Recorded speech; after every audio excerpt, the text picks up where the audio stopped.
Okay, so yes, tama po ang sinabi ni Mentor Judith, no? Graduate po ako ng hotel management as cum laude. Yun, 'di ba? Parang totoo ba? Totoo. Parang mukha namang hindi. Yun, alam niyo kasi ako nung pagka-graduate ko, talagang sobrang proud na proud po yung family ko sa akin nito. Kasi alam nila nung time na yun, talagang si Jo Marie pumapasok, umuwi, nagba-basketball. So normal lang. So hindi nila alam, medyo syempre sinisipagan din natin, di ba? Syempre, that time talagang alam niyo yun, syempre may mga tuition na. Unlike kasi nung elementary ako, high school, wala eh. Laro-laro lang talaga eh. At saka very unexpected po talaga yung award na to. Talaga maski ako na surprise eh. Kasi alam niyo po ba nung nag-aaral po ako simula kinder, high school at saka yun, kinder elementary high school, never po ako nagkaroon ng top sa klase namin. Opo, yun po. Sad, no? Pero alam niyo po, may hindi ako makakalimutan na award na inaward sa akin. Tanungin niyo po ako kung ano. Naging most behave po ako sa school na. Grabe, no? Sobrang tahimik ko, pero ngayon gusto niyang patahimikin, di ba? So, ayan, talaga, ito, that time talaga sobrang nakaka-inspire din po talaga, no, na maging ganyan. Kasi, yun nga, hindi ko in-expect. At the same time, ayun nga, pagka-graduate ko ng college, ayan, ito that time po, na-invite po ako sa sa anniversary ni Santay. Ito, that time, nag-aaral pa po ako niyan. Talagang, kasi, na-invite ako diyan kasi, alam mo yung merong jeep na inarkila yung kuya ko, kulang yung laman. Tapos, nasama lang ako. No, pero alam nyo guys, yun po yung turning point ng buhay ko na nakilala ko si Santay. Alam nyo kung bakit? Kasi dito that time, talagang sobrang na-inspire ako kasi meron dito mga nag-travel, nagkaroon ng sarili nilang kotse. Talagang sobrang na-inspire ako niyan. Kaya sabi ko, gusto ko rin gawin si Santay. Pero syempre, hindi naman agad ako naging member kasi nag-aaral pa ako niyan. So ngayon, nung graduate po ako, fast forward, ayan, nakulitan ako sa mga kapatid ko. Kasi yun nga, yung brother ko, nung nagtatrabaho siya, napunta siya sa bahay. Ngayon, na-explainan niya ako ng business. And dun, that time, talagang sabi ko, ang ganda pala ng business. At saka sobrang na-amaze din ako sa kanya. Kasi sabi ko, kung ako tahimik, mas tahimik yun sa akin. Kaya sabi ko, anong meron sa Santay? Bakit ganun? Nag-iba yung personality niya. At the same time, yung brother ko, si Mentor Jun Aladano, talagang yan, nung time na yun, lagi pa kami nagbubuno eh. Kasi syempre pag magkasunuran kayo, lagi kayo nag-away. Pag isa'y sumusunod, talagang bunuan talaga eh. Pero nung nakita ko na umaaten-aten siya sa Santay, talagang sabi ko, parang may kakaiba dito sa kapatid ko na to. Ba't ang bait na? Ang aga na gumising, di ba? Sabi ko, may kakaiba talaga. Kaya sabi niya pa sa akin nun, alam mo doon, Kuya Marie, kasi Jo Marie. Sabi, alam mo doon, Kuya Marie, sa Santay, meron doon Yumaman Persier High School. Meron doon Paradero, Yumaman. Meron doon Fish Vendor, Yumaman. Kaya talagang sabi ko, ano meron doon? So sumama ako, yan. Na-invite po nila ako. Ayan sir, dyan po yung unang attend ko, dyan po ako nakaupo. Ganyan na ganyan po yung position ko nun. Ayan, talaga alam nyo na sir. At saka, tignan nyo naman, makikita nyo yun dito. Talagang hindi pa masyadong kumakain eh. Tignan mo naman yung kapatid ko na to na nakadilaw na nakatayo ngayon doon. Gwapong-gwapo. Diba? Ang payat pa talagang paggutom pa kami.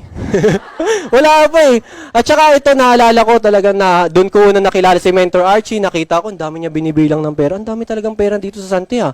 Sabi ko, ganun talaga. At the same time, ayan nga, umattend ako. Diyan ako nakaupo sa harap. Yan again po yung position ko nun, sir. Alam mo po ba, sabi sa akin ng speaker, sabi sa akin ni Mentor Chris Sabili, bro, okay lang bambulahin kita. Pero yung pagbobola ko sa'yo, ito ikakabago ng buhay mo. Ginanon niya ako. Kaya ngayon, sir, tatanungin kita. Okay lang bambulahin kita. Ay, palakpakan naman po natin si Sir. Kasi malay mo, di ba, yung pagbubola ko sa'yo, susunod, ikaw na nakatayo dito. Diba? Kasi, di ko rin naman to in-imagine na tatayo ko sa harap dito eh. Basta ang alam ko lang, gawin ko lang si Santay. At the same time, ang goal ko lang yan, alam nyo, nung goal ko nagsisimula ako sa Santay, makaipon lang ako ng 4,000. Alam nyo, para sa yung 4,000, pambigay ko sa mama ko. Kasi that time, yung mga kapatid ko, syempre medyo negative pa sila dito, hindi pa sila naniniwala. So, may kalaban ako. Siya si mamang pinaka, hari eh. So, ginawa ko, si mama tinanong ko, magkano ba binibigay ng mga kuya ko? 4K. So, bigay din ako para talaga, alam mo yung nagsisimula ko, yun lang muna goal ko. Diba? Napakasimple kasi para wala akong, para may kakampi na rin ako, di ba? Siyempre, wala akong kakampi. Di ba? Si Kuya Franz lang. Kaya minsan ginagawa ko, kay Franz, doon ako natutulog sa kanila eh. Kasi pag pumupunta ako ng bahay, talagang, alam ko yung negative energy. Negative energy talaga eh. Kaya talagang doon ako kay Franz, positive. Medyo may onting negative kasi nandun si Ate Rona. Kaya medyo talaga iba eh. Pero ngayon, di ba? Palakpakan nyo naman sa mga qualifier na natin ngayon. Palakpakan nyo naman po. Ayan, talagang sobrang na-inspire ako nun, no? Ayan, tas talaga dito, that time, sabi ko, gagawin ko na si Santay. So, dalawa naging goal ko. Pagka-graduate ko, pagka-birthday ko, magme-member ako. At the same time, pagka-birthday ko, magtatrabaho ko, maghanap ako ng trabaho. Kasi yun naman yung normal, di ba? Pagka-graduate mo, maghanap ka ng magandang jowa. Jowa, ayun, nakuha. So, yun. Tapos ngayon, syempre, yun yan, fast forward, inano ko siya, and then, ito po yung ginawa ko. So, umano ako, nag-sideline ako. Kasi, syempre, yun nga, di ba? Pagka-sideline ko niyan, ito yung ginagawa ko, yung mga hindi ko ginagawa before. Kasi yung papa ko po, ano po siya, contractor po siya. Nagla-landscape. So, ako, yan yung pinapasok ko ngayon. Pag wala akong pasok dyan, ginagawa ko, dito ako kay mama. Kasi, mahilig po ako din magluto nun before. Before. So, ayan. Kasi, yun nga, nagluluto yung mama ko. So, ako rin tagaluto nun. Sabi ko, why not, yung pera na kinita ko kay Papa, i-invest ko naman kay Mama. So, minsan nagsisave ako ako yung mismo nagluluto doon eh. So, 3 ulam, 4 na ulam sa akin. Talagang ganun ginagawa ko hanggang nakaipon po ako. Siyempre, imagine nyo, from sandok, no? Magsusunod pala. Dito ang hawak ko. So, dalawa, di ba? Dalawa. So, yun nga, pagka ano yan, nakaipon ako, pati yung sabi nga nila, di ba? Pagka-graduate mo, mayroon ka mga parang graduation gift. Inipon ko po talaga yun. Para at least pampadagdag po ng member dito kay Santi. Kasi sabi ko nga, kapag gusto, may paraan. Pag ayaw, maraming dahilan. Totoo po yun eh, kasi dito napatunayan ko po yun. Ayan po, August 1, naging member po ako kay Santi. Ayan po. Palakpakan nyo naman po. May kita nyo talagang payat na payat pa talaga tayo dyan. At saka syempre ito yung una kong member, yung ate ko. Oo, alam nyo ba ako paano ko siya naging member? Kasi nung bago pala ako sa Santay, lagi ko kinikwento, sabi ko, alam mo ba doon sa Santay maganda? Alam mo ba doon sa Santay maganda? Lahat ng sinabi ko maganda. Syempre lahat naman dito sa Santay, di ba maganda yung makikita? Di ba? Kaya yun talaga after nung pagka-member ko, buti na lang may pera din siya. Nag-member kasabay ko, di ba? Pagka-member ko, member ko na rin siya, di ba? Di ba? So ayan, nag-fill up kami dyan, talagang naalala ko yan, iba yung feeling ko. Sabi ko, yes, member na ako. Di ba kasi dalawa yung goal ko eh, maging member. Eh, hindi ko pa birthday, ang birthday ko pa August 7 eh. August 1 pa lang yan eh. Pagka-birthday ko, hindi na po ako nagtrabaho. Nawala na sa goal ko yung pagtatrabaho. Kaya nga po, tama nga po yung sabi ni Coach Judith kanina, never ko po na-experience magtrabaho sa corporate world. Pero di naman po ako against doon, no? Pero syempre, nakita ko na eh, yung mga nagsalita dito, talagang na-inspire na ako, na alam ko na kaya pala kahit hindi ka magtrabaho, gawin mo lang to si Santay ng tama. Tama po ba? Yes. So ngayon, ang ginawa ko niyan pagka-member ko, nag-self-training po ako. Ayan, makikita nyo naman po. Nag-attend po ako ng mga training, di ba? Na training. Natatawa na kagad sila kay Junjun. Oo, nakita na si Junie. So ayan, di ba? Imagine nyo po, ang sinimulan kong pag-practicean po niyan talaga, mga bata. Kasi sabi ko, pag napaintindihan to ng mga bata, baka maintindihan dito ng matatanda. So, ayan yun po, ayan po yung ginawa ko. May video po yan. Akala nyo, picture lang, video po yan. Ay, no, tingnan nyo naman, oo. Grabe po. At ito pa makikita nyo, negative yung tumit. Tingnan, negative, ayaw makinig sa akin. Nakagano na. Diba? First rejection. Diba? Ayan, tas, ayan po, nag-practice din po ako mag-intro. Kasi talaga nun, that time sabi ko, na ako mag-intro, so, practice ako, talagang simula umaga hanggang gabi. Mag-overnight ako, nakila ko yung Franz. Talaga, kitang-kita ni Ate Ronnie, may hawak akong ano dun, oh. Tawag ito, remote. Pinagpa-practicean ko talaga yun, yung anak nila. Diba talagang, grabe po, no? Diba? Talagang pinilit ko pa, video mo ko, Kat. Video mo ko. Ganun talaga, sa pilitan pa yan yung mga yan. Kita naman dun sa kanina, di ba? Sa pilitan. So, ayan po, talagang tinuloy-tuloy ko lang po talaga si Santay hanggang marami nagtiwala sa akin. So, isa na rin po ito yung mga Santay franchisee po natin. Meron po tayo franchisee from Iloilo. At the same time, ayan po yung Beshi, si Coach Weng at saka si Mentor Judith. At the same time, si Partner Ariel na nagtatrabaho po siya before sa bangko. Ngayon, retire na po siya. Ngayon, doing Santay na po niya ginagawa. And then, ang maganda pa po doon, qualify na rin po siya sa Santay, travel po natin. At the same time, yung ate ko, syempre, after naman, nag-franchise din yan. Di ba? At saka, syempre, yung Antipolo e-branch natin na unang naniwala sa akin kaibigan ko, si Partner Ralph Evander, ayan, nandun sa likod, di ba? At the same time, ayan po, ito po yung naging achievements ko kay Sante sa pagsipag at tiyaga na ginawa ko sa Sante. Ayan po yung mga naging achievement ko. Yung una po is, naging executive director po ako. Ayan. At the same time, naging gold executive director po ako and then platinum executive director. And then, malapit na rin po magiging diamond executive director na rin po tayo. Imagine nyo naman yung evolution, no? Tignan nyo. Ayan. Ayan. Ayan. Tapos ngayon, di ba? Ayan. Ayan. At ang maganda pa po dito, ayan, maganda pa po dito, isa na rin po tayo sa mga millionaire achiever po dito kay Sante. So, syempre, di na po updated yan. At saka isa po sa pinaka nagustuhan ko pa po dito, yung self-development. Ayan po. Kasi dati hindi ko naman po ito ginagawa eh. Alam niyo po ba yung unang tayo ko dito? Talagang kahit ganun, wala talaga eh. Pati yung tuhod ko, sumasabay eh. Grabe po talaga. Pero ngayon, di ba, nakakaharap na po ako sa inyo na medyo kinakabahan na hindi naman po halata siguro, no? Diba? So, ganun po talagang, dito kasi sa Sante, hindi mo kailangan magsimula ng magaling. Ang kailangan mo lang magsimula. Yung paggaling to follow na po yan. Mag-grow at mag-grow ka dito kay Sante. Ayan. At syempre, sunod-sunod na po yan. Nag-qualify din po tayo sa Sante, Dream Quest. Yan po yung mga nakuha ko po dito. Yung LG TV, TV. At the same time, yung Apple Watch at saka ito pong laptop na for free. Alam niyo po ako, marami na sana ako nakuha ang mga gadgets. Pero syempre, merong mga convert na gawing products. So, morong products ang kinuha ko kasi mahilig ako magbenta eh. Pero syempre, libreng gadgets, ayaw pa mo? Libre na kuha na, di ba? So ngayon, ito pa. Nung nag-aaral ako, isa sa mga gusto namin gawin ng mga nag-aaral kami, no, nung nila Coach Ral, nag-aaral kami. Isa sa mga gusto namin, magtrabaho sa barko. Pero alam niyo po yung gusto namin, yung gusto ko, iba yung gusto sa akin ni Lord eh.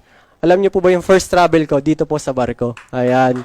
Diba, imagine niyo po, no, talagang grabe, no, yung gustong-gusto ko magtrabaho doon, pero ito lang pala ibibigay sa atin ni Lord. Diba? Mas iba yung gusto mo sa gusto niya para sa iyo.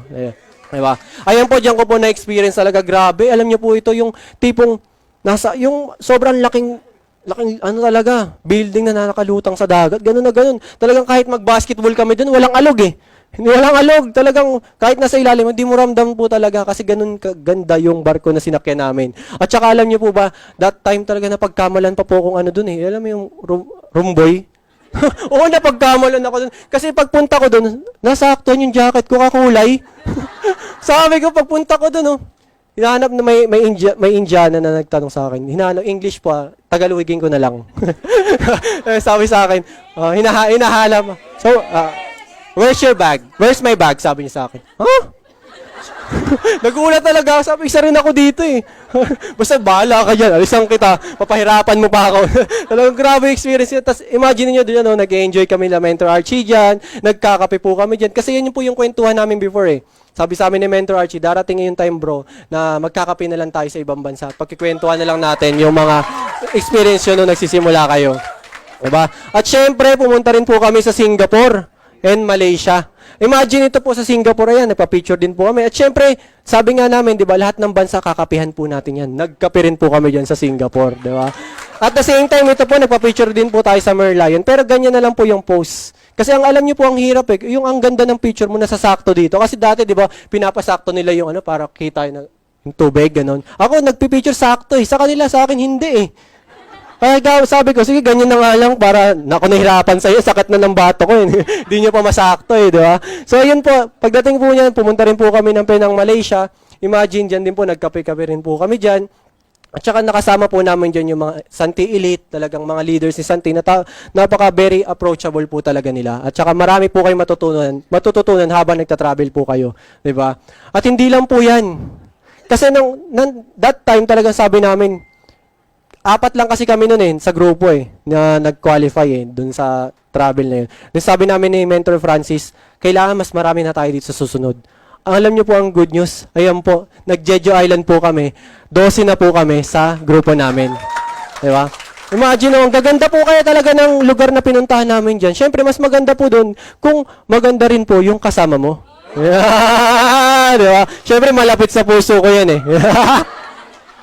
Yeah, bawi na ako So yan, di ba? Kasi naalala ko nung first travel ko, talagang, alam niyo may mga couple doon, nakakatulog ng ganun, sa ganun. Ako wala Naiingit ako kila Mentor Francis, si Ate Ronnie, magkatabi-katabi ko ba sila? Wala eh. Buti na lang nakita ko sila Mentor Archie doon. Meron pala yung sa may uluhan. Natutupi pala yun.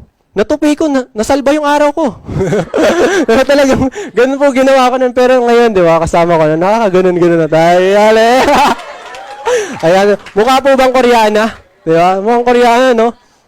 Ayan po, pumunta po kami sa Sunrise Peak, sa Teddy Bear Museum, and then, ang dami po namin pinuntahan po dyan. Diba? Talagang sobrang saya po talaga ng experience na yan.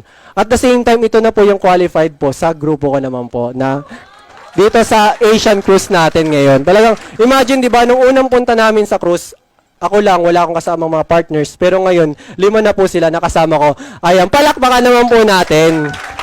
Siyempre, tatanungin ko kayo ngayon, sino yung gustong sumama sa next travel natin?